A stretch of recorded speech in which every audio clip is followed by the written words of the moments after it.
Everyone thought he was an ordinary orphan, but he ends up saving an incredibly strong vampire and becomes its master. Mahiru lost his mother at a young age.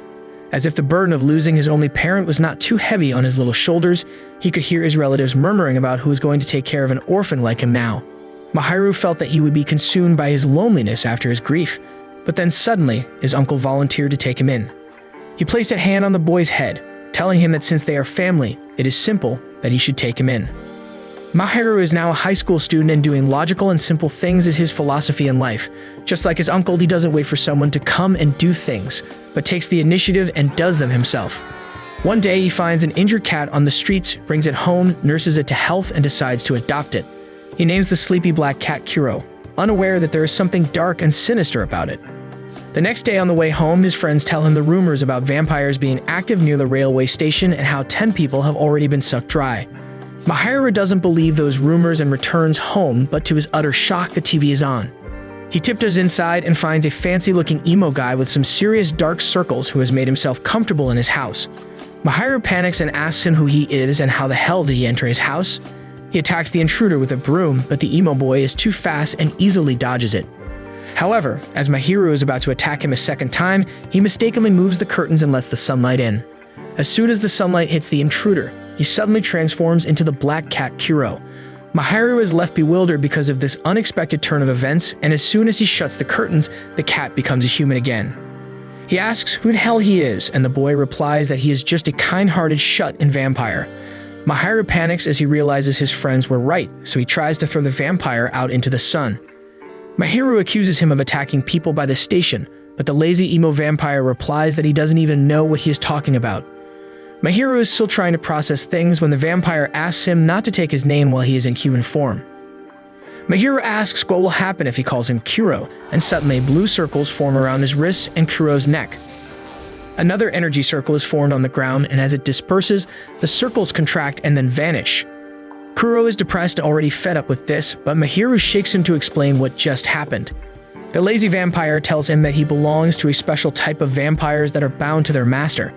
They can only drink blood from their master, and the master's orders are absolute. Kuro explains that what happened just now was a temporary contract, and it will get cancelled if he doesn't drink Mahiru's blood within 24 hours. That is good news for Mahiru, and he throws Kuro out of the house to avoid any complications. However, as he walks in, a rope of energy drags him back towards Kuro, who explains that they can't get far apart from each other because of the contract. Mahiru has no choice but to take him back in, although neither of them is pleased by this arrangement. A few moments later, he decides to meet with his friends and takes Kuro along to tell them that the cat with him is a vampire. His friends think he is too tired, and one of them gives him his psychiatrist's number. As Mahiru wonders how to convince them, he notices a dark and menacing shadow in a mirror, and then suddenly, a street magician appears in front of his group. One of Mahiru's friends ignores him and starts walking away, but the magician stops him and then suddenly bites his shoulder, letting blood spill everywhere.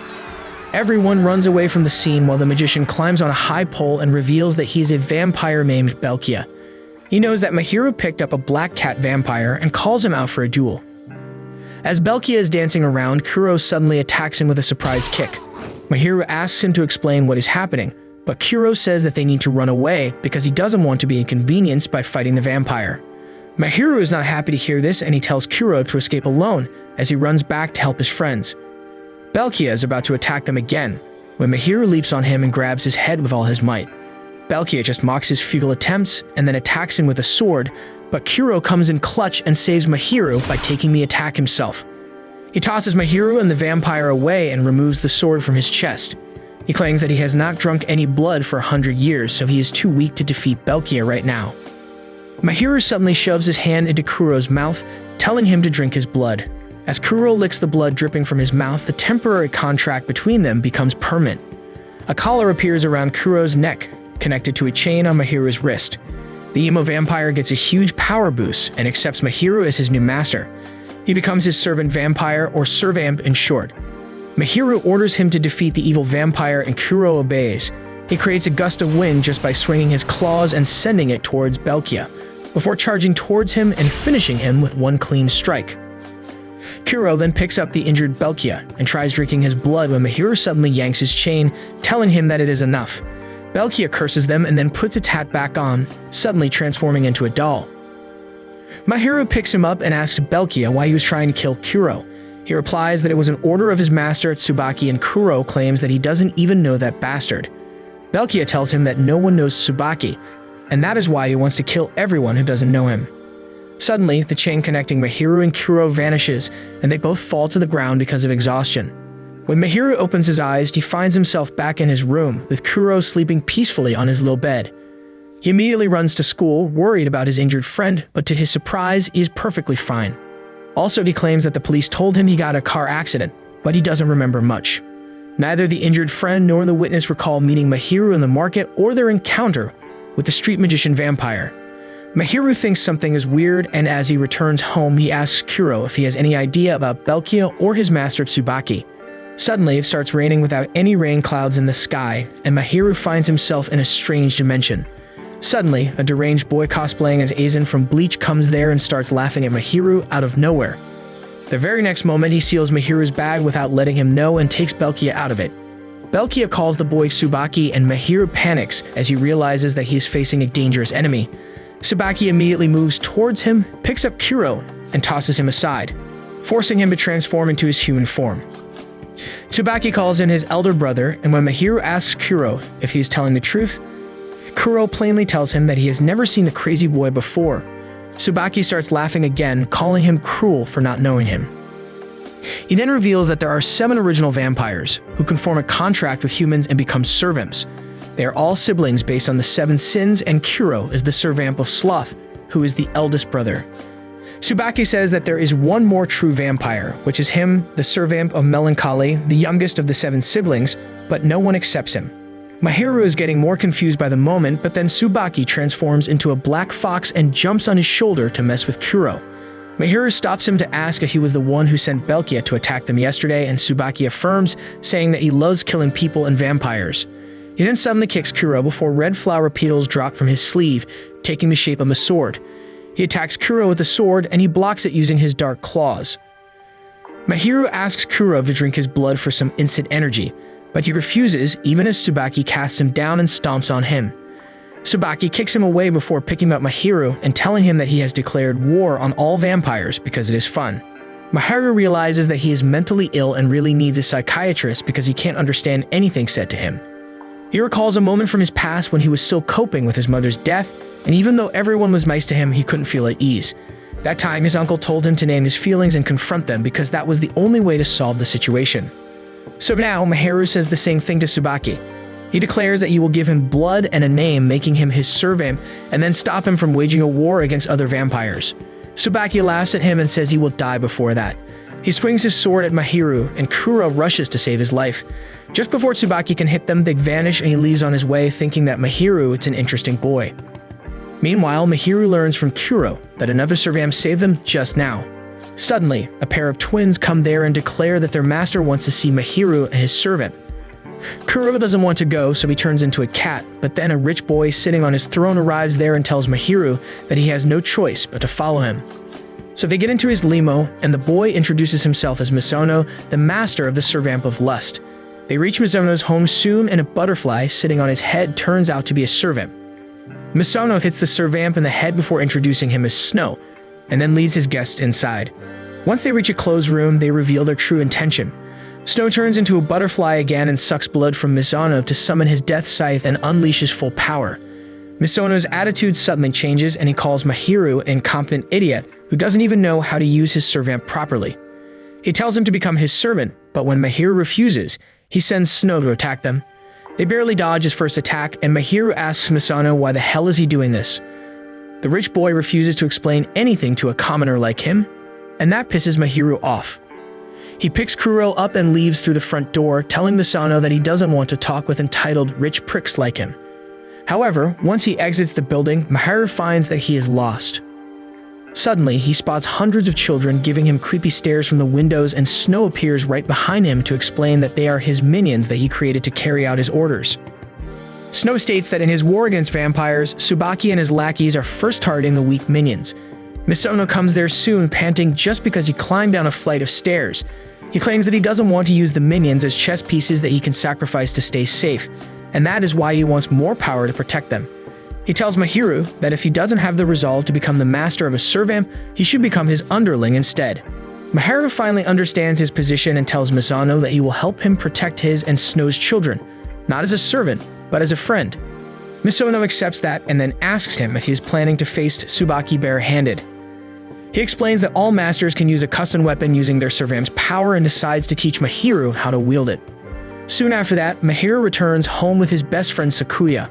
While they are walking home, Mahiru feels an alarming presence behind him, but finds nothing as he turns around.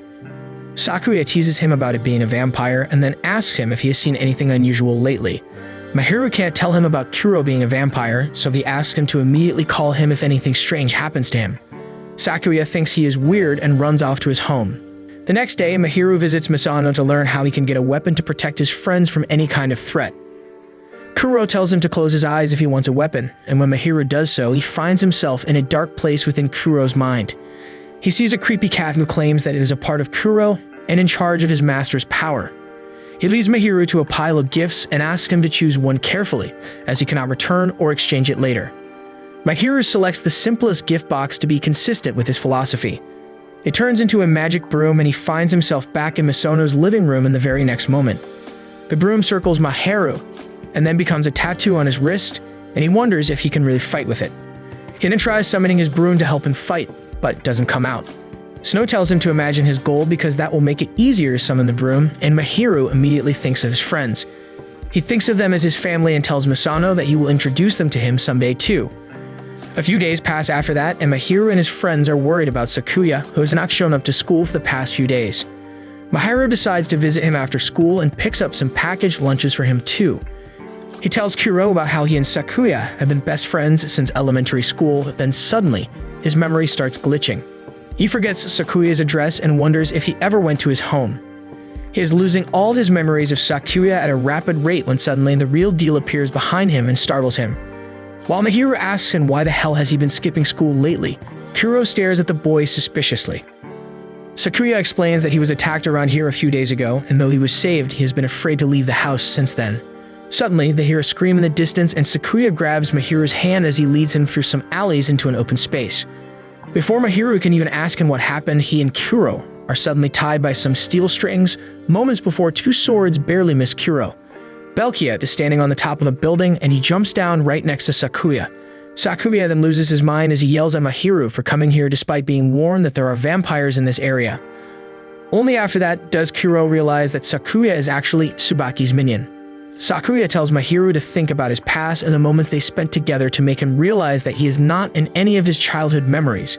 He draws out knives, asking Mahiru to find out how many of his memories with him are real and how many are fake. Sakuya attacks Mahiru, but Kuro shields himself by taking the damage himself. Belkia attacks next and stabs Kuro with his swords. Mahiru can't believe that his best friend is a vampire, and Sakuya says that he wishes that he was not one. Sakuya says that he trusted him, but then he made the mistake of lying to him that Kuro was an ordinary cat. He is almost on the verge of crying as he tells Mahiru that if he had not done that, they would still be friends. Mahiru wants to get out of this trouble with his servamp's help, but Kuro refuses to drink his blood. He tells him that servamps feed on the resolve of their master mixed with the blood, but since he lacks resolve, he won't get any power even if he drinks his blood right now. Mahiru feels helpless because he doesn't know what to do, but then suddenly, the strings binding him are cut and Misono and Snow make their appearance. Snow attacks Belkia, while Misono decides to confront Sakuya to save Mahiru, who is his first friend. Sakuya thinks that a rich, entitled brat like him can't do anything and tells Belkia to attack him first. However, just as Belkia gets in a straight line between Misono and his vampire, his special weapon activates. Belkia is completely paralyzed as he sits on an execution chair, and then Snow just cuts through him, destroying his mind. Misono then tells Sakuya that it's a shame they have to fight because Mahiru wanted to introduce them soon. Sakuya's attitude suddenly changes and he starts acting like he also wants to be friends with Mahiru and Misono. That makes Misono drop his guard and cancel his chain with Snow. Just then, Belkia, who is being controlled by strings now, attacks Snow and cuts off his leg. Meanwhile, Sakuya attacks Misono with his knives and deals serious damage to him. He then puts his knife around Mahiru, telling him that he always wanted to kill him and his friends even when they were having fun because that is just the way he was created. He throws Mahiru to the ground and says that he will kill all of his friends now, but then suddenly, the ghost of a girl appears behind Sakuya and stops him. She whispers if he wants to hurt others like he was hurt, and all his attention suddenly gets away from Mahiru. Kuro is also recovered by now, and he tells Mahiru that they cannot fight in their current condition, so they must run. However, Mahiru refuses to do so and steps forward to stop Sakuya. He summons his broom and hits him with all his might, giving him a wound that doesn't stop bleeding. Mahiru suddenly feels like he is not in control of the weapon anymore, and then Sakuya asks him to kill him. Mahiru's confidence wavers and his broom turns into a cloud of volatile energy. He loses his mind, wondering what he is doing now. He feels that his weapon is driving him to kill his best friend, and he knows that if he does that, he will not remain a human. Despite that gut-wrenching feeling, Mahiru cannot control himself as he charges towards Sakuya and hits him again. He wonders if this is the power he wanted to use to protect his friends. Mahiru keeps on hitting Sakuya with his broom and then sends him crashing into a fence. As Sakuya looks at him with a grin, he hopes that this is the end for his sad dual life. On the other hand, Mahiru's negative emotions like guilt and regret are flowing into Kuro's mind. So he lunges at Mahiru and bites his neck to suck his blood. The chain connecting them appears once again, and then suddenly, Kuro releases his hidden ability. Darkness spurts out of his back and takes the shape of a giant creepy cat. The cat vomits a pitch-black liquid that covers the entire area, and Mahiru can only yell what is happening before he is swept up in the black liquid. Sakuya reaches out his hand to him and asks him to just order his servamp to kill him and everything will be solved. He tells Mahiru that he lied to him earlier because he wanted to die by his hands, but the situation is getting too troublesome now. However, before Mahiru can make up his mind, a bullet pierces Kuro's heart and his dark powers vanish. Another servamp and its master have made their way to the battlefield. The master orders his servamp to deal with everyone, and he jumps down, landing a kick on Kuro and shooting him till he turns into a cat. The servamp with a brown paper bag in place of a head rushes at Sakuya and shoots him, but Sakuya's puppeteer friend saves him at the last moment. She tells him to retreat and he follows her orders. Mahiru asks him if he really wanted to kill him earlier, but Sakuya just tosses his wristband at him and then vanishes. Soon the car barges into the area and Snow's minions come there. He tells them that Misono is not seriously injured and takes him to the hospital immediately. Mahiru feels guilty for letting Misono get injured, but then the cowboy vampire master comes there and tells him that Misono must take responsibility for letting his guard down in mid-battle. He introduces himself as a wandering antiques dealer and his vampire as Jeje, the servamp of envy. Mahiru thinks he is a weirdo who talks with dolls and messes around with his servamp on purpose. The cowboy then hands Kuro over to Mahiru, apologizing for handling him so roughly earlier. He claims that it would have been better if he dealt with Sakuya too. He tells Mahiru that it was a good thing that he found out early on that he doesn't have the resolve it takes to kill someone. He offers to take Kuro off his hands and return him to a normal student because the path of being a servamp's master is not for someone as weak as him. He tells Mahiru to contact him if he wants to break his contract with Kuro, and then leaves him alone. The next day, as Mahiru goes out for grocery shopping, he spots Subaki in a restaurant and immediately rushes to take a seat next to him. He asks him when Sakuya became his minion, and Subaki begins reciting Sakuya's life story. He was born to the worst parents the world has ever seen. They made his sister commit suicide for insurance money and forced the young Sakuya to lie to the police that she fell out of the window while playing with him, or he would meet the same fate as her. That was the first time he lied, and then he kept on doing it because of his parents. 6 years later, he was thrown down from the window by his parents just like his sister, but as he was waiting for death, Subaki saved him. He explains that minions are formed when a dying human drinks the blood of a servant and then becomes their servant. Subaki laughs at Mahiru for not knowing even this and then leaves for home before unleashing a terrifying aura and saying that he is in no mood for violence today. Mahiru is frozen stiff by fear and cannot even ask Subaki to return Sakuya to him. He curses himself for not being able to understand what his friend was going through because Sakuya always acted like everything was a joke. The next day, Mahiru hurries to the school, hoping that he finds Sakuya in the class. He is not there, and everyone reacts strangely on hearing his name, because they remember his personality but not his face. Mahiru realizes that Sakuya still wants to be remembered by his friends, but he can't dare share his existence with everyone. On the day of the cultural festival, Sakuya comes to the school wearing a mask, even though no one seems to remember his face anyway. His friends pass him by, and he is shocked to see a notice on their back saying that they are waiting for him.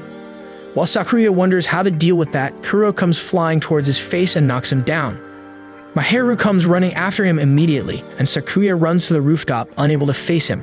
He tells Mahiru to go away from him because he tried to kill him and his friend.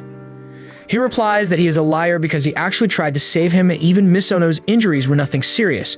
They both run to the rooftop where Sakuya admits that he became his friend only this year and all the memories of them being childhood friends were implanted in his mind. Mahiru tells him that it doesn't matter because he really was his friend, but Sakuya jumps off the rooftop to avoid him. Mahiru jumps right after him. He grabs his collar and then summons his flying broom just as they are about to hit the ground. He tells Sakuya that it doesn't matter that he is a vampire because he is still his friend. He quickly loses balance after that and they both crash into the nearby forest. They laugh about Mahiru's strange powers that he can't even control yet, but then Sakuya starts crying, saying that he wanted to live these happy moments for a bit longer. He tells Mahiru that when he was young and blamed himself for his sister's death, Subaki was the one who consoled him and told him that it was not his fault. He promised that he would come for him when it all ends, and he delivered on his promise and came for him when he was on his deathbed. Sakuya says that Subaki was the only one who helped him and didn't lie to him, so he will do anything for him. Mahiru realizes that Subaki's influence in Sakuya's life was just like his uncle's influence in his, and he immediately tells his friend that he will stop Subaki's violent spree. Sakuya thanks him, but tells him that it is enough. He cannot be with him and everyone else any longer, and just as he exchanges a fist bump with Mahiru, he vanishes.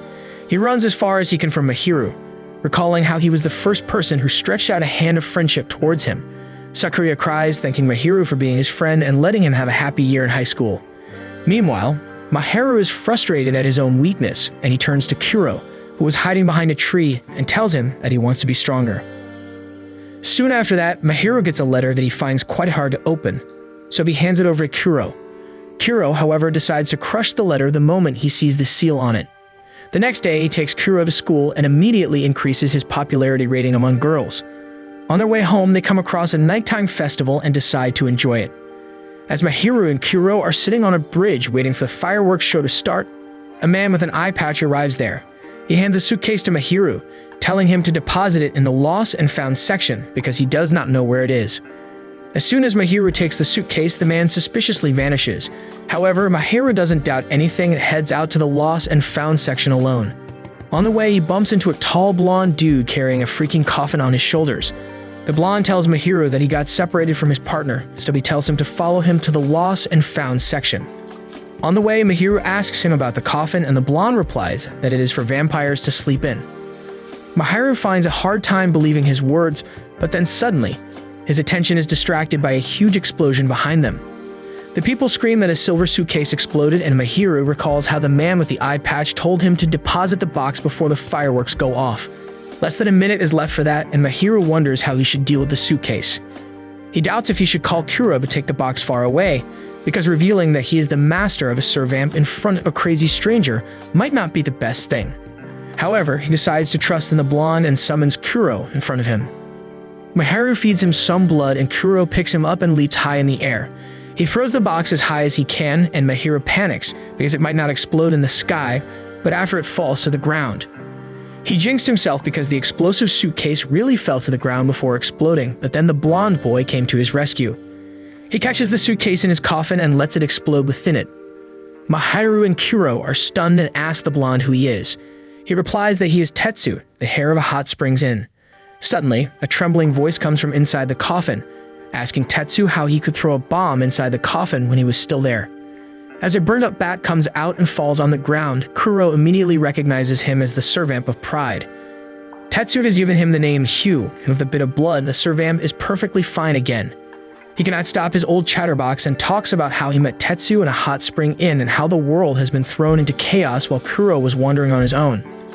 Hugh says that the explosion today was definitely the work of Subaki and his minions. He tells Mahiru that they should stay in contact and help each other in times of need, but also warns him that Subaki is not the only threat to them right now. Later, as Mahiru and Kuro return to their home, the door is suddenly open, and someone yanks Mahiru inside, leaving Kuro behind. Kuro realizes that some nasty people are behind it, and they immediately open the door again and point a magic gun at him, while another guy in a straitjacket jumps on top of him. Mahiru is taken to a strange facility where a scientist named Tsuki greets him. He informs him that right now they are at the headquarters of C3, a neutral party between humans and vampires. He claims to be Mahiru's ally and says that they brought him here just to talk with him peacefully. Tsuki asks Mahiru to join forces with them to stop Subaki, who is a threat to both humans and vampires. While Mahiru thinks it is too sudden, Suyuki tries to convince him that they are on the same side and have the same goal, so there should be no problem. He states that Kuro knows the C3 quite well, and he can tell Mahiru everything he wants to know about them. He claims that they must work together to destroy all of Subaki's minions. Mahiru replies that it is a deal breaker because one of Subaki's minions is his friend, and he promised to save him. Suyuki has done his research and knows about Sakuya. He tells Mahiru that dealing with Subaki is a serious matter and his childish feelings will not be considered in it. Mahiru refuses to work with boring adults like him, and Suyuki says that he respects his decision. However, he is a total snake when it comes down to business and reveals that there are 52 doors in this room and only one leads to the exit. He tells Mahiru to hurry and find it or he will never see his servamp again, because right now Kuro is dealing with the most talented vampire hunter team in C3. Mahiru runs to find an exit, but the first door he takes leads him back to where he started from. Suyuki tells him that it will take him a full day to check all the doors, and by that time, the vampire hunters would have driven Kuro far away from him. He reveals that if the servamp and its master are farther than a certain limit, the master will die. As such, Mahiru has only two options, either to find the correct door quickly or to work with C3. He refuses to work with such twisted people and keeps searching for the correct door but can't find it.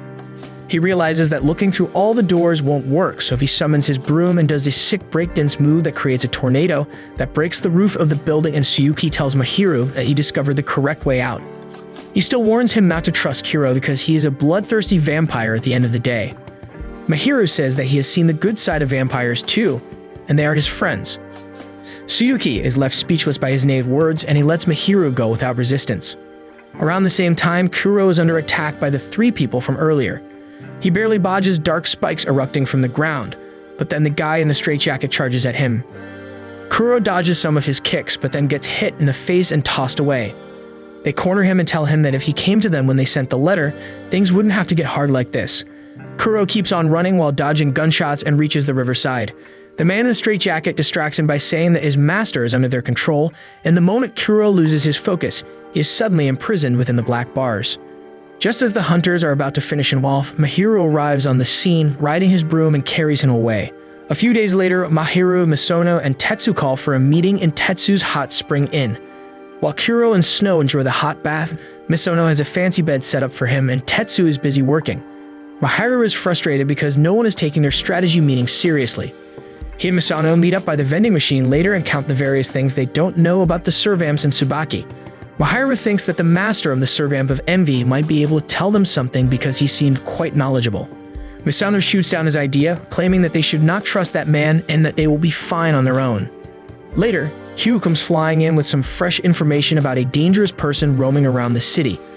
Mahiru and Kuro head out to find him, and they learn from Hugh's minion that their target is a man in black clothes with a pair of wings on his back. They immediately spot him, and despite Kuro's warning that the man seems dangerous, Mahiru decides to stalk him. He spots the man carrying a hedgehog in a cage, and the PTA activist within Mahiru wakes up, and he decides to save the poor animal. He runs after the winged man, and just as he turns around the corner, he finds the man waiting for him. He asks him if he is an angel or a demon, and Mahiru doesn't understand what he means. The man then uses his power and suddenly summons a magical piano.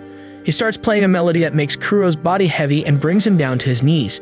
The man declares that he is a demon and instantly charges towards him. He sends Kuro flying with a kick and then follows him to kick him higher and higher. Mahiru summons his broom and flies to the rooftop, where the strange man is about to stomp on Kuro. He stops his attack and allows Kuro to drink his blood to regain strength. Mahiru asks the man why he is hurting his partner and then asks him to release the poor hedgehog in his cage. The man obliges, and as soon as he opens the cage, the hedgehog turns into another servant, who introduces himself as Law, the servamp of greed. He is hyperactive and says that the man with him is his master named Licht, who has the delusion that he is an angel. Licht gets irritated by his constant babbling and kicks him out of his sight, claiming that he hates him because he is also a demon. Law can't stop fawning over his toxic and abusive master, who keeps on beating him down. Mahiru is irritated by their weird behavior, but he is glad that he found another ally to fight against Subaki. Law tells him that he is mistaken, and that they are not his allies. On top of that, they don't even need allies because Kuro, who is the eldest of the vampires, can finish everything in an instant if he decides to. He says that he has not forgiven him for what he did when the 7 vampires assembled the last time. Kuro and Law give each other death stares, and Mahiru realizes that there is some dark history between them. He separates them before introducing himself to Law and then asking him to help them. Law refuses, kicks a good look at Mahiru, and remarks that his eldest brother's master is quite ordinary before running away. Mahiru returns to the hot spring and he is shocked to see Licht on TV as a genius pianist from Europe. He tells everyone that he is the master of the Servamp of Greed, and Q already pities the boy.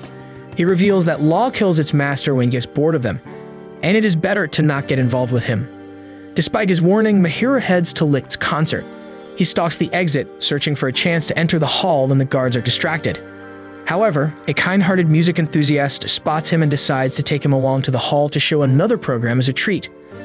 On the way, Mahiru spots the man with the eye patch who handed him the explosive suitcase and realizes that Subaki is targeting Licht, so he runs to the hall where Licht's program is being held. In the hall, Law is enjoying his master's music performance when suddenly, the entire audience attacks him. They are all the minions of Subaki, and Law was anticipating that.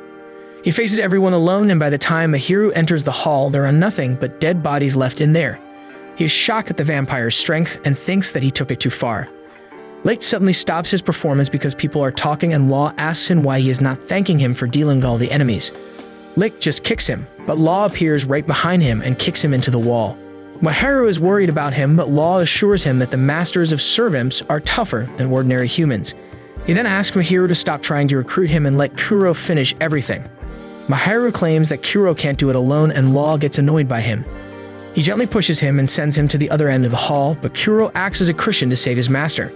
Law just laughs at them and then decides to tell Mahiru the backstory of the 7 servamps. A long time ago, there were 7 vampire siblings who lived in peace until one day they received a letter from an organization called C3. The letter asked them to kill a specific person, and the 7 vampires opted to decide their response democratically. Greed, gluttony, and wrath were against it, while pride, envy, and lust were in favor of killing that person. Since it was a tie, they turned to their eldest brother, the Servamp of Sloth. Just as Law is about to reveal what he decided, Kuro is overcome with rage and murderous intent. He releases his power as Law laughs at him, asking how badly he wants to hide his mistakes from his master. He draws his sword in response, and the 2 servamps start fighting it out on the stage. Mahiru decides to solve it by himself and summons his broom. He calls out to Kuro, and the deranged expression on his face catches him off guard. Suddenly, Licht recovers from his injuries and breaks the fight between Kuro and Law before pinning Law to the ground. He grabs Mahiru's broom, bends it, and staples Kuro to the wall with it. He declares that they are all too destructive, and the only thing they should do now is listen to his performance. Licht summons his piano and starts playing a sad song that brings intense memories back to the listener, forcing them to cry. While Mahiru recalls the moments he spent with his mother and starts crying, Law growls on the floor because he sees someone he is desperately trying to forget. On the other hand, Kuro has frozen, his pupils dilated as a horrific memory he has been trying to suppress returns to him. Law cannot take it any longer, so he decides to attack Licht, who is ready to counterattack. Just then, the door opens and the man who brought Mahiru in comes there. He sends a whale mascot to defuse the situation, and the whale bops Law and Licht's heads to get them to stop. Law is not happy with the man and the whale mascot, who is his minion. Mahiru rushes to free Kuro, but finds that he has completely lost it. Suddenly, he hears a sound and turns around to see one of Tsubaki's surviving minions in the open. She apologizes and begs to be let go, but Law decides to finish her. Mahiru holds his hand, telling him to stop because there is no need to kill someone who doesn't even have the intention to fight. Law gives up because he doesn't want to bother with a nameless mob character anyway. He walks out, and then Mahiru approaches the man from before, who introduces himself as Kran's Lake's manager. They decide to let Tsubaki's minion live, and Mahiru decides to take her to his friends for the time being. Kuro follows him, still shrouded in darkness. On the other hand, Law is trying to calm his anger by watching silly TikTok videos when suddenly Subaki appears right behind him. He freaks out upon seeing him, and Subaki gives him a creepy grin as he draws his weapon. Meanwhile, Mahiru returns to the hot spring inn, and Misono is furious at him for taking action by himself. He says there could be dangerous consequences, but at least he managed to capture one of Subaki's minions alive. Misono wants to restrain the minion named Lilac because he doesn't trust her. When Mahiru tries to object, he tells him that the girl might be pretending to be weak when, in fact, she could be strong and dangerous. Tetsu and Hugh decide to interrogate her to find out the location of Subaki's base, but Mahiru stops them. He believes that if Subaki learns that Lilac is here, he will come here to save her. Misono finds it hard to believe, but Mahiru thinks that the first time he met Subaki, he came to rescue Belkia from him. Also, he recalls how much Sakuya respected Subaki, so he has a feeling that he will come. Mahiru asks Kuro to tell him what he thinks about the matter, but Kuro just leaves the inn. Mahiru follows him and asks what is wrong with him. Kuro turns around and his gaze is enough to tell Mahiru that he is not in his right mind. He realizes that ever since Law mentioned the story of their past, the lazy vampire has been off his game. He wants to ask him more about the story with C3, and if he agreed to kill the person they wanted him to. Just as he starts the question, he feels Kuro melting and transforming into something straight out of nightmares. Mahiru shivers from fear as the menacing form of Kuro stares at him. He gathers all his courage to ask him to come back with him, and Kuro obeys. He transforms into his cat form and follows Mahiru silently to the inn. Later, Mahiru sits for a chat with Lilac, who wants to know why he is so kind to him when she is an enemy. Mahiru replies that he doesn't consider Subaki his enemy in general and thinks that he is just someone he needs to stop. Lilac thinks that Mahiru is quite naive and tells him that while the weaker minions of Subaki don't want to fight, he should beware of Hagen, who is Subaki's right-hand man and also the strongest and most dangerous one of them all. The next day, Mahiru wakes up early and looks around to find Kuro sleeping in a dark corner.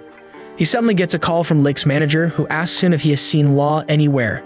He informs Mahiru that Law has not been seen since last night, and because of that, Licht has been getting weaker and more exhausted with each passing moment. Licht is also searching for Law because only that can help him recover his strength, but then a middle-aged redhead appears right behind him. Licht realizes he is dangerous and gets away from him, but is not fast enough, and gets injured in his head.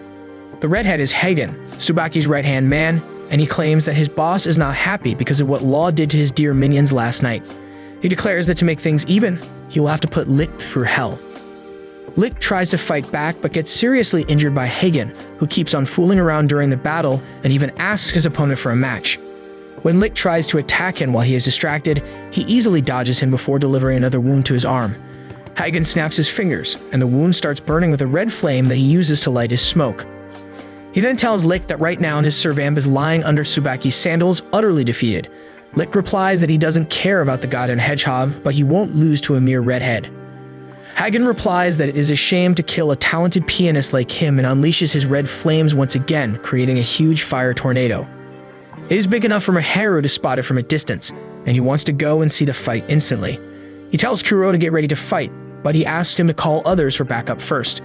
Mahiru tells him there is no time to be lazy, and despite his hesitation, Kuro has no choice but to follow his master. They arrive on time just as Hagen is about to finish Licht. Mahiru tells the redhead to get away from his friend, but as soon as he learns that the redhead is the fearsome guy called Hagen, he decides to face him directly. He summons Kuro to fight, but immediately, Kuro is overwhelmed by the darkness inside him, and he loses his connection with Mahiru. He begins melting into a black liquid, and soon all that darkness condenses into a black crystal ball. Mahiru can't understand what is happening, and as he picks up the crystal ball with trembling hands, he wonders if this is Kuro. Hagen is also curious about this, and he walks towards Mahiru, who decides to summon his broom to defend himself. To his surprise, the broom also enters the black crystal ball, leaving him defenseless. However, Licht stands in between Hagen and Mahiru, saying that their fight is not over yet. He uses the power of his magic boots to create a circular piano around Hagen and steps into it to overwhelm him with his music. Hagen is impressed by his abilities and decides to get serious too. He attacks Licht with the red flames and he counters by sending his piano keys towards him. As they keep on fighting with each other among the music and the flames, Mahiru can only watch them dumbfounded. He feels like a useless clown who came to help but instead became a burden to Licht. Licht keeps on talking to him between the fights and tells Mahiru that he should let go of his doubts and do what he wants to do. Soon the fight ends and Licht loses quite badly. Hagen picks him up and decides to take him alive to Subaki, but then Mahiru runs towards him, asking him to let his friend go. Hagen suddenly appears right next to him and gives him a finger flick that stuns him and keeps him in his place. Only after Hagen leaves, Misono and Tetsu arrive at the scene. They are shocked to learn that Kuro has turned into the black ball, but their vampires can feel his energy from within the ball. Mahiru blames himself for not listening to Kuro's advice and heading in without waiting for backup, but Misono tells him that they still had a chance. He found a cell phone nearby, and judging by the keychain that looks like Belkia, it certainly belongs to someone on Subaki's side. His guess is right, and Subaki instantly calls them, saying that this phone belongs to Hagen and he would want it back. Misono replies that he will trade it with him for Law and Licht, who are kidnapped by him right now. Subaki is amused at his audacity and says that it is not an iPhone that he will pay that much for, but Misono tells him that they have one of his minions as hostage too. He asks Subaki to return the Servamp of Greed and his master soon without further harm, and he can get the phone and the minion back. Subaki just laughs at him and says that he will not hurt the two people, but he might keep them apart. He cuts the call with that and thinks that he needs to change his plans a bit now. Mahiru and his friends call for another meeting immediately, and they think that they have until midnight to find and unite Licht with Law. On top of that, Misono tells Mahiru that he is out this time because he is useless without his Servamp and weapon. They leave a room to plan things, and Mahiru begins to fiddle with the black ball, wondering what happened to Kuro. He realizes that he was being carried by Kuro all this time, and he needs to grow stronger if he wants to be of any help to anyone. He starts crying, apologizing to Kuro for dumping all the heavy lifting on him and failing to help when things got tough on him. Kuro suddenly responds from within the crystal ball, telling Mahiru that he has had enough of his bitching and complaining. He appears as a miniature version inside the ball and states that he does not know what is happening to him, but he is not able to get out of the ball. Mahiru promises to get him out at all costs, but Kuro tells him not to bother with it because he is enjoying the solitude where he doesn't have to deal with bothersome people anymore. Mahiru calls Misono and Tetsu to show them that Kuro is recovering inside the ball, but they cannot see or hear him at all. Tetsu immediately gets an idea and decides to cut open the ball to get Kuro out of it. Mahiru stops him, saying that it is not right to free his partner this way. He declares that, as Kuro's master, it is his responsibility to free him, so he takes the saw in his hand and tries to cut open the ball. Naturally, using brute force doesn't work. Soon, a guest arrives at the inn, and it turns out to be Licht's manager, Kranz, and the whale mascot. He is depressed when he learns that both Licht and Law have been kidnapped by Subaki, and Mahiru apologizes because he made things worse when he went to help. Kranz decides to join in on the rescue plan and tells them that the whale mascot is quite good at fighting, while he also has a way to help them. He takes out a water gun and then puts a drop of water on Hugh's hand, which instantly stuns him. Kranz says that the gun is filled with holy water and can slow vampires greatly, and he often uses it to calm down Law when he is throwing a tantrum. Mahiru asks where he got it from, and he replies that he got it from a peculiar antique dealer. It turns out to be the master of the Servamp of Envy, and Mahiru decides that he can at least try to ask him for help. Thinking about the antique dealer brings some horrible memories of abandonment back to Misono, and he tells Mahiru that they cannot trust the man. However, Snow manages to convince him that there is no other choice right now. They go their separate ways, and Mahiru takes the train to go to the antique dealer's shop, when suddenly Subaki appears right next to him in his fox form. Mahiru is startled as Subaki expresses his disappointment that his minion is not with him. The black fox suddenly starts oozing a black smoke cloud, and Mahiru jumps out of the moving train just as an explosion takes place. However, all that was an illusion, and Mahiru realizes it only after he is lying on the platform. He realizes that Subaki is already on the move, so he needs to hurry and reach the antique dealer. Mahiru soon reaches his shop, but as soon as he opens the door, he is greeted by a mad scientist who has melted the head of a Barbie doll and created juice out of it. Mahiru stumbles down in shock, and when the mad scientist notices him, he asks who the hell he is. He leads Mahiru inside the shop, which is filled with strange off-brand general-use items. Mahiru asks the mad scientist about the antique dealer and learns that he is out of the store right now. Mahiru then introduces himself, but the scientist gets every syllable of his name wrong despite remembering that he is the master of the Servamp of Sloth. He forces Mahiru to sit down on a chair, pours him a glass of cold tea, and then writes his name on his forehead so that he doesn't forget it again. The crazy man then introduces himself as Johan, a researcher specializing in vampires. Suddenly, the antique dealer appears there and hits Johan with a punch in the gut for melting the head of his dear doll. He then turns towards Mahiru and welcomes him into his shop. He introduces himself as Miku, and thanks him for taking good care of his younger brother, Misono. Mahiru is shocked as he learns that Misono is actually Miku's brother, but now he understands his reactions towards him. Before he can ask Miku to explain things, Johan grabs him and asks him to introduce him to the Servamp of Sloth. Mahiru shows that Kuro has turned into a ball, and Johan finds it beyond exciting. He leads Mahiru towards the mirror, which is actually a secret door that sends him into the mad scientist's secret lab, where he has become his new experiment subject. He collects data about his height, weight, and medical conditions, but Mahiru asks him to research Kuro rather than him. Miku asks him what he plans to do once Kuro is back to normal. He wants to know if Mahiru can properly break Subaki this time. Mahiru asks why they use the term break rather than kill for vampires, and Miku explains that vampires are immortal, so they cannot be killed. However, the minions of vampires can be killed if their servamp drinks their blood. As for servamps, they are formed when a human gives them a name and an object. Mahiru recalls that he gave Kuro a bell when he first met him as a cat. Mahiru says that the object is what connects servamps to their master, and once they destroy it, the servamp is considered broken. Mahiru says that he just wants to know how to turn Kuro back to normal, but neither Mahiru nor Johan have any idea about it. Mahiru asks Johan why he is so eager about researching vampires, and he begins his long monologue about how war has created progress in each era. He has heard stories about how Kuro won every battle he fought, and he wants him to use his full power to defeat Subaki this time. Mahiru tells him that he doesn't need Kuro's power, but he needs him as a friend first. Johan says he has no interest in such sentimental things, but there is one thing Mahiru can try to do to return Kuro to normal. He gives him a beaker full of tea, and just as Mahiru takes a sip, he collapses. Johan laughs as he reveals that the tea contained a medicine that allows a master to enter the mind of their servamp directly. He tells Mahiru to settle things with Kuro there and share the results of this experiment with him.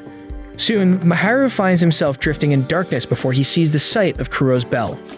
On the other hand, Misono has used his bottomless wealth to hire a geoguesser to examine a few pictures on Hagen's phone. The geoguesser deduces the exact location of Subaki and his crew, who were staying in a 5-star hotel. Misono thinks that the distance between the hotel's top floor and basement is enough to keep Licht and Wall at an unsafe distance from each other. He also thinks that Subaki and Hagen must be guarding them there and decides to launch an all-out attack in the evening. As the evening arrives, Subaki receives a call from them and leaves for the location they called him to.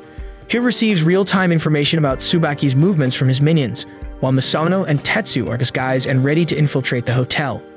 Kranz acts like a rich tourist and rizzes up the receptionist, and learns that Subaki is most likely on the 41st floor. He gives Misono the keycard to access a room on the same floor. Misono contacts Tetsu and tells him to be ready while he boards the elevator, but then suddenly, Sakuya arrives there. Misono is nervous that he will be found out despite his disguise, and he is correct. Sakuya has identified him, and he tells Misono that he pressed the button to go to the 41st floor, but points out that it is at the bottom of the list. Misono panics as he realizes the truth, and then Sakuya hits the emergency stop button, stopping the elevator. The elevator enters free fall, and Misono throws off his disguise because he realizes there is no point in it now. He wonders if Licht and Wall have already been moved from this place, but then rules that option out because Sakuya won't be here to stop them in that case. Misono tells Tetsu to take the stairs and reach the top, while he faces Sakuya here. The elevator hits the bottom, and Misono finds that he is at basement No. 5. He recalls the strategy meeting where they guessed that Hagen must be protecting one of the hostages, while the other minions of Subaki would protect the other one. Misono wants to defeat them all, even though Snow is not specialized in combat. However, as the door to the elevator opens, he finds that the basement is completely empty. Suddenly, Sakuya summons a magic chainsaw and slowly pushes Misono and Snow out of the elevator. He says that the plan Misono and others made was wrong from the beginning because they didn't even understand how Tsubaki's brain works. He reveals that they were missiled from the beginning, and Subaki's goal in kidnapping Wall was not to harm him. Instead, he used him as bait to lure Hugh, the servamp of pride, so that they could crush him. Sakuya attacks Misono with his chainsaw, and he can only dodge. He knows that winning in a straight fight is difficult, so he decides to taunt Sakuya. He tells him that Mahiru still considers trash like him to be his friend while he works for a crazy man like Subaki. His taunts work, and Sakuya yells that no one understands the true motive of Subaki.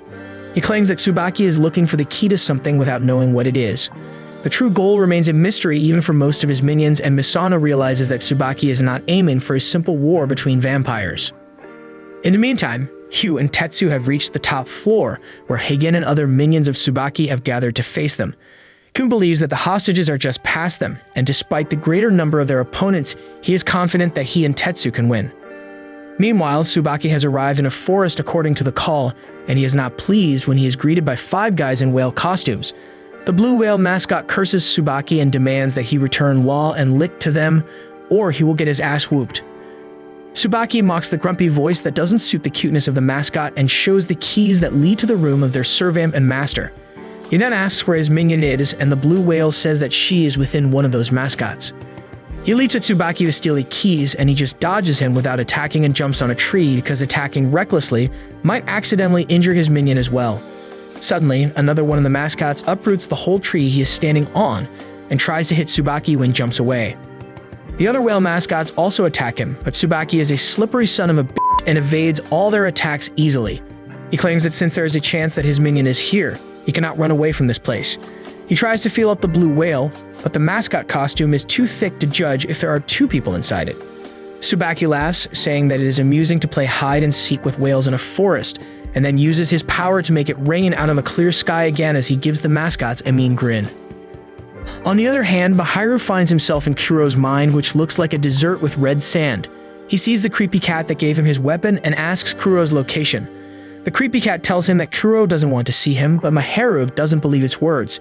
He focuses, hears the sound of the bell, and follows it as he walks in circles. He falls face first soon and finds that the sound of the bell is actually coming from underneath the sand. Mahiru decides to get creative, and he cuts through the sand to reveal an underwater staircase. He dives into the water and comes out on the other end. He takes the stairs going down and soon arrives at a room. As soon as the door opens, Mahiru is transported to an old memory belonging to Kuro. It is from the meeting when the 7 servamps were gathered to discuss if they should take the killing assignment given to them by C3. The vampires were divided into 2 factions about killing the person who was actually the genius creator of the 7 servamps. While pride, envy, and lust believed that he was too powerful and dangerous to be left alive, gluttony, wrath, and greed believed that it was stupid to kill him when he had done nothing wrong yet. They turned to Kuro for his decision, and he declared that he would kill the person himself. Law lost his mind at this and grabbed Kuro's collar, asking if he would kill the human who was like their parent. Kuro told him not to use that word in front of him because he is not proud of how vampires like him were created. Mahiru is shocked to see this, and he follows Kuro as he leaves on the hunt. He follows his memories as Kuro walks into a traditional Japanese house and meets his creator.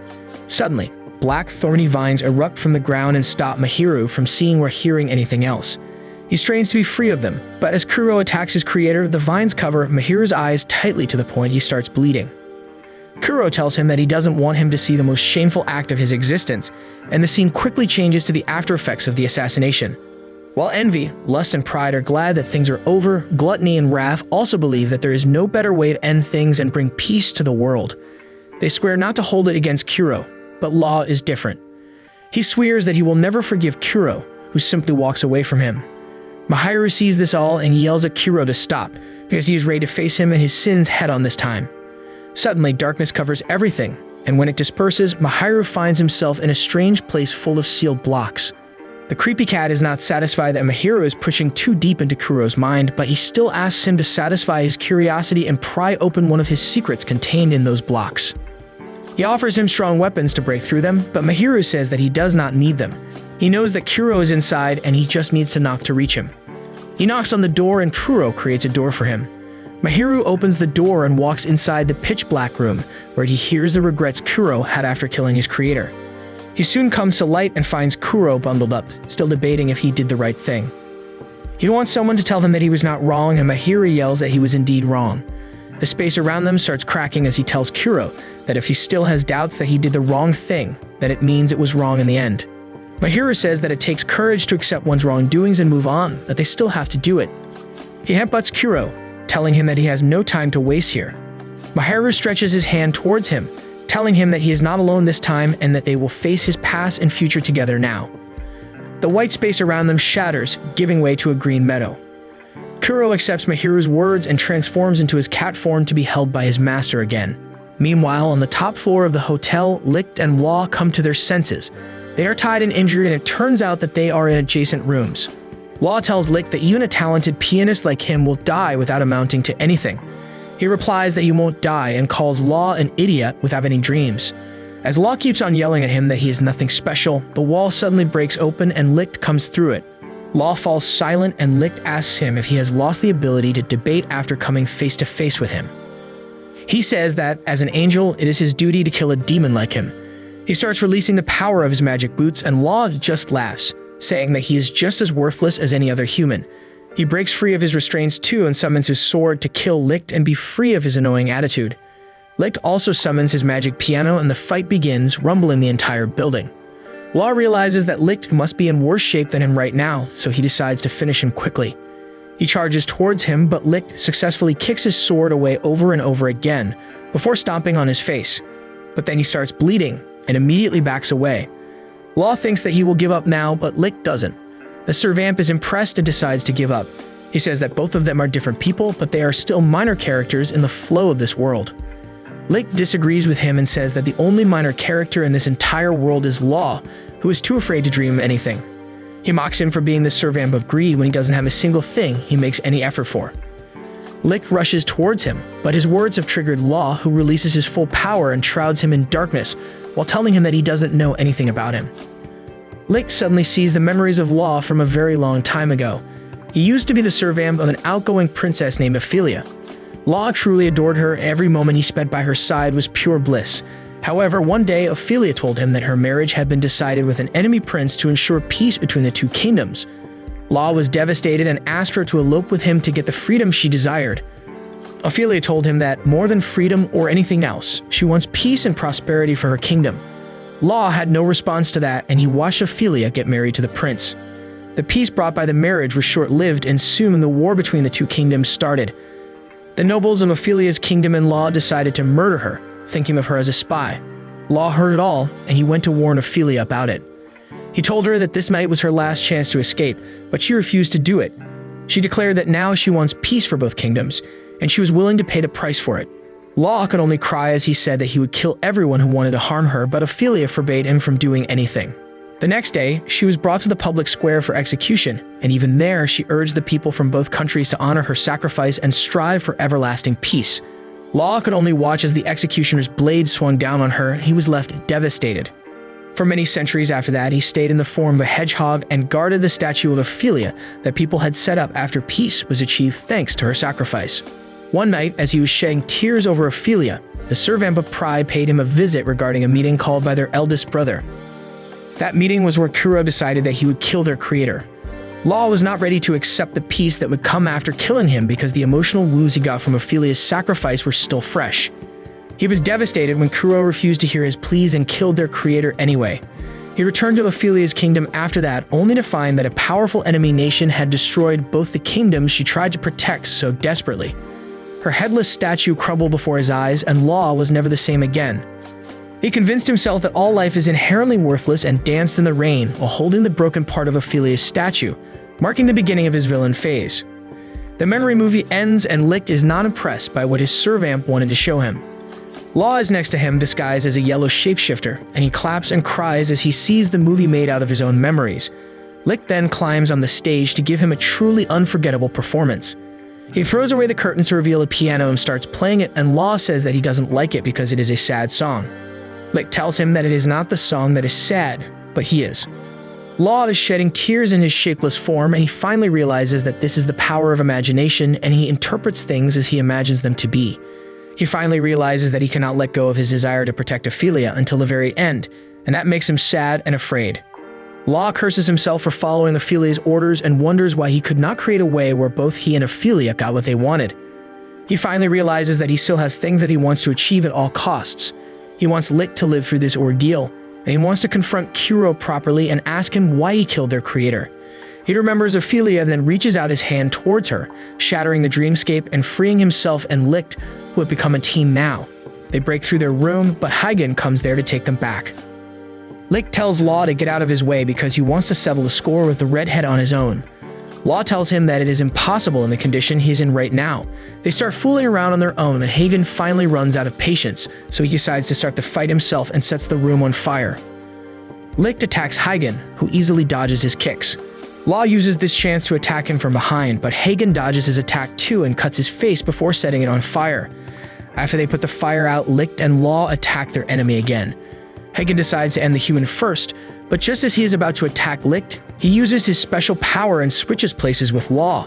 Hagen is surprised, and taking advantage of this situation, Licht lands a solid kick on him and sends him crashing into the wall. That doesn't do much damage to the redhead, and gets back up to fight, while Licht and Law use their strategy to switch places to defend and attack at the same time. Hagen decides to go all out against them. He removes his gloves and then suddenly attacks Licht, scratching his face. It doesn't catch fire, so Licht is a bit surprised, but then Hagen licks the blood on his hands and tells him that he is a vampire too. Suddenly, a huge red explosion shakes the building, and Light and Law are tossed to the other end of the room. Hagen has started aging in reverse, and he is ready to defeat his enemies with his full power. On the other hand, Sakuya is stalling Misono and Snow for time. He throws knives at Misono and barely misses him as he figures out that the watch Snow was wearing around his neck is the item his master gave him. To destroy the watch and break the servamp, Sakuya bites his finger and lets his blood take the shape of a sword. He attacks Snow with that, who blocks his attack with his scythe.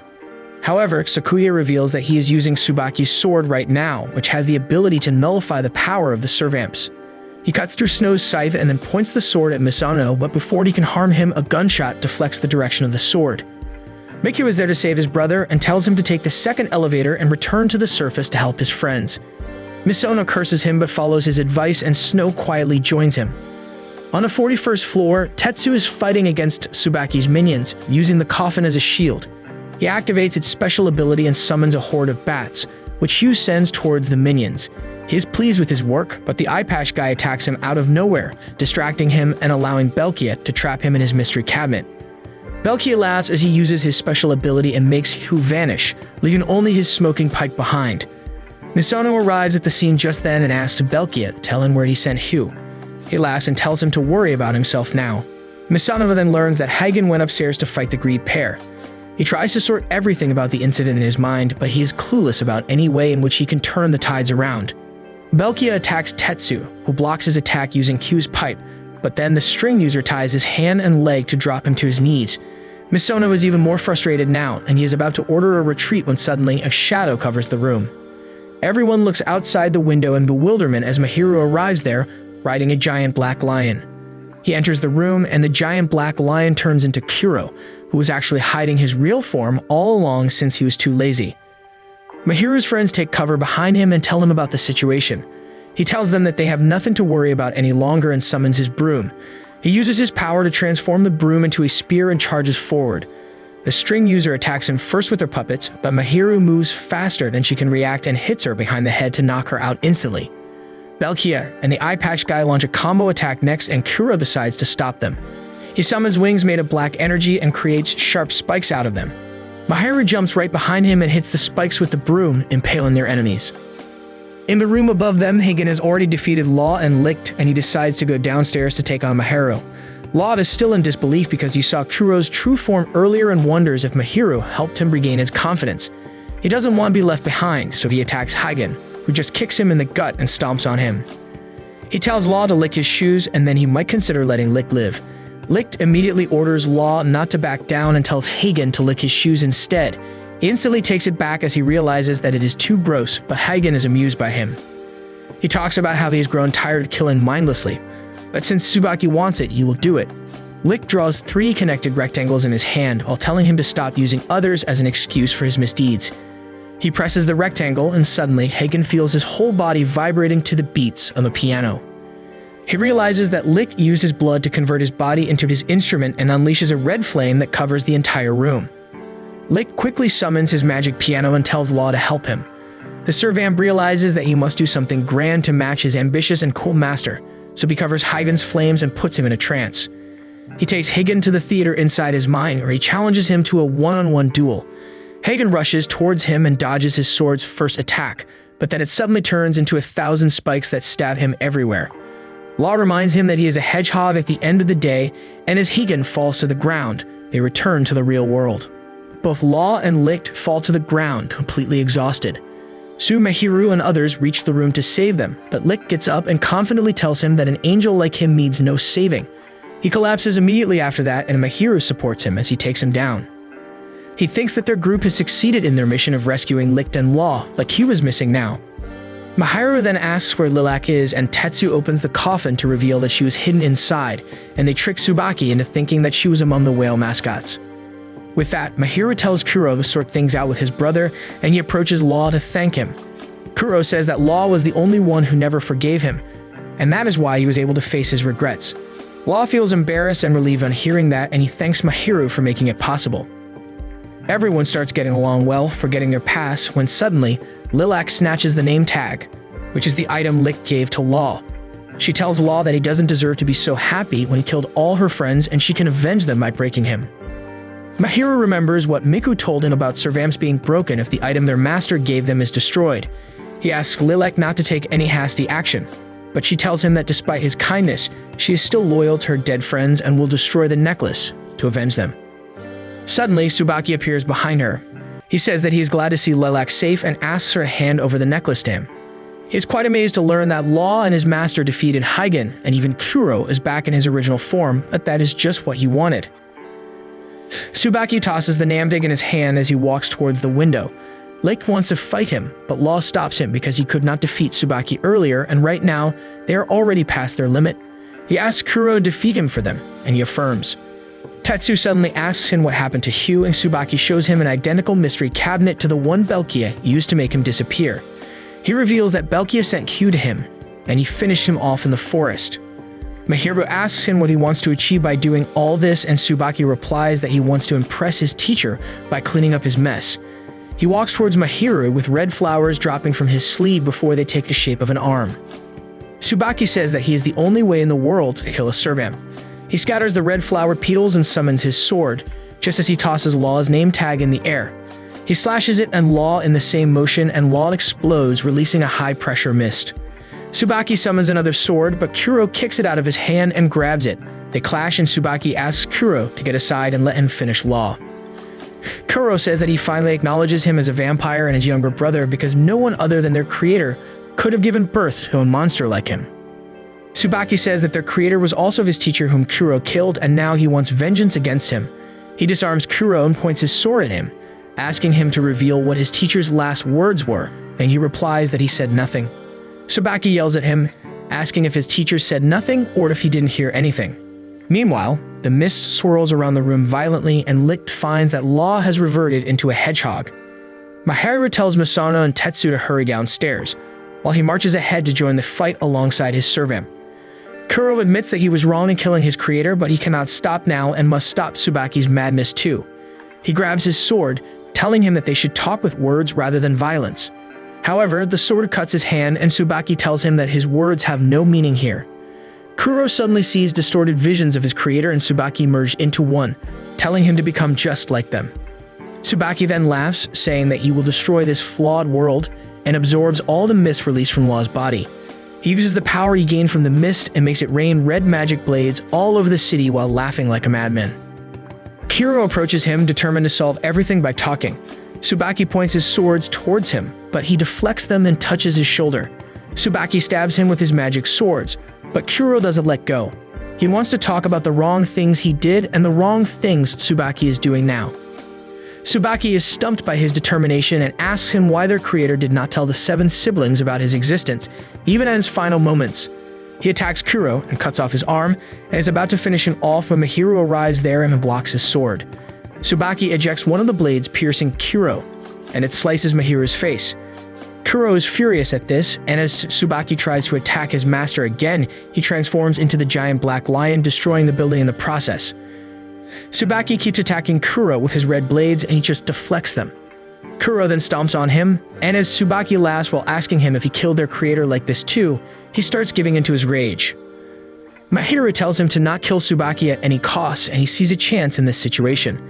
He controls his sword and sends it towards Mahiru, but out of nowhere Sakuya appears before him and gets stabbed by the sword to protect his friend. He tells Mahiru that he could not choose his side till the end, and Subaki just laughs at him.